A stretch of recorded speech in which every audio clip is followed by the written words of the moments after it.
الحمد لله نحمده ونصلي على رسوله الكريم أما بعد فأعوذ بالله من الشيطان الرجيم بسم الله الرحمن الرحيم قال النبي صلى الله عليه وسلم مثل الغني ظلم أو كما قال النبي صلى الله عليه وسلم زما د یورس کتونکو ناظرینو السلام علیکم ورحمت الله وبرکاتہ.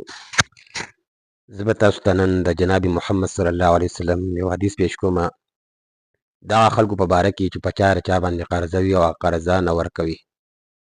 ولې ځکه چې عام طور باندې موږ په دنیا کې ګورو اکثر خلک داسې دي چې هغوی د قرض لین دین کوي خو لیکن بیرته د ورکولو د هغوی بیا خواهش نه.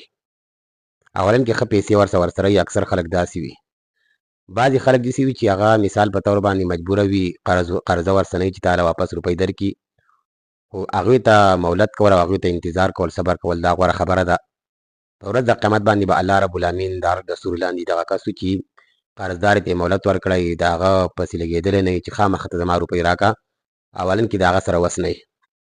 د کوم حدیث چې ما ولوستلو په دې کې جناب محمد صلی الله علیه وسلم دا خبره ذکر کړله چې ټول مټول د مالدار دپاره سړی دا ظلم دی. یو سړی دی پیسو ښه وسه کېږي چې بیرته قرضه ورکړي او بیا ټول مټول کوي، سړی تنګوي، نو دا سړی ظلم دی او د ظلم په باره کې به الله تعالی په ورځ د قیامت باندې څه کوي؟ تپوس به کوي. بل دې پورې مختصرا واقعه ذکر کومه په هغه کې زموږ دپاره یو ډېر فایده ده. هغه دا ده سلما بن اکوع رضی الله تعالی عنه دا یو صحابي دی.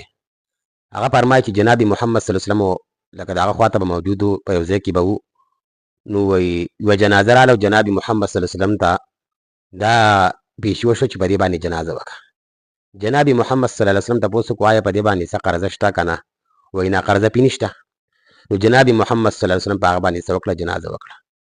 بیا یوه بله جنازه راوړلی شوه او جناب محمد صلی الله علیه وسلم تپوس وکړو چې آیا په دې باندې قرضه شته که نشته؟ نو ویلی شو چې او په دې باندې قرضه شته.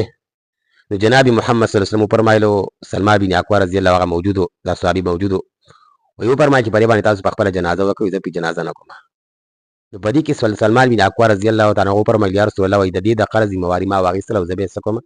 مطلب دا چې زه به یې ورکوم. نو بیا د هغه نه وروسته جناب محمد صلی الله علیه وسلم جنازه وکړه. نو پته ولګېده دې حدیث نه ګوره موږ ته دا د دې واقعې نه موږ ته دا خبر راوتله چې مطلب دا چې جناب محمد صلی الله علیه وسلم په قرضداري سړي پسې د جنازې هغه دغه نه دی کړی چې جنازه پې وکړي. دا څومره دغه خبره ده.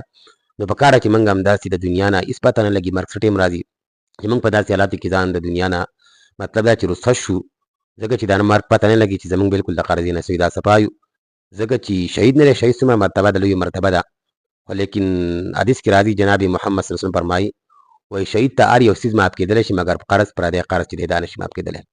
نو د دې اهتمام کول پکار دي، یا مثال په طور باندې چاته ښودنه هم کول پکار دي. یو سړی وفات کېږي په چا باندې قرض وي، د دې نه مخکې د ځان سره لپاره دي یو څه وصیتنامه دغه ولیکي، ځکه چې د مرګ هېڅ پته نه لګي چې خلکو ته کم از کم قرضداري معلوم وي، نو بیا به انشاءالله تعالی هغې له قرضه څه کېږي؟ دا ورکړه کېږي. نو دا ډېر یو اهم ترین پیغام دی د نن سبا نوجوانانو دپاره، بوډاګانو دپاره، د زنانو دپاره، د هر چا دپاره یو ډېر ضروري پیغام دی. نو په خپله هم په دې باندې عمل وکړئ، د مخکو ملګرو سره هم څه کړئ؟ دا شیر کړئ.